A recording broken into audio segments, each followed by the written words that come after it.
Juges, chapitre 12.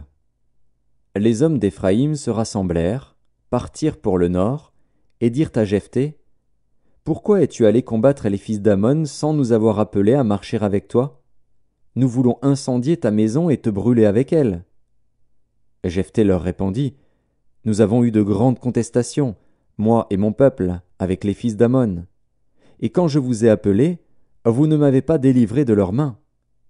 Voyant que tu ne venais pas à mon secours, j'ai exposé ma vie, et j'ai marché contre les fils d'Ammon. L'Éternel les a livrés entre mes mains. Pourquoi donc aujourd'hui montez-vous contre moi pour me faire la guerre?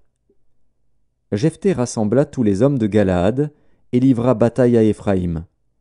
Les hommes de Galaad battirent Éphraïm, parce que les Éphraïmites disaient: Vous êtes des fugitifs d'Éphraïm.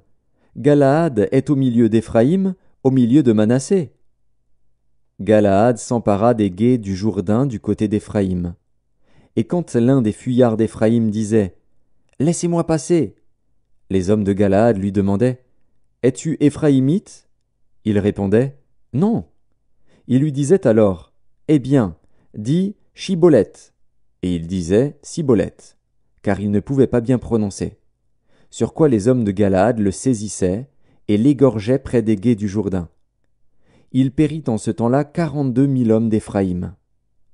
Jephthé fut juge en Israël pendant 6 ans, puis Jephthé, le Galaadite, mourut, et fut enterré dans l'une des villes de Galaad. Après lui, Ibtsan de Bethléem fut juge en Israël. Il eut 30 fils, il maria 30 filles au dehors, et il fit venir pour ses fils 30 filles du dehors.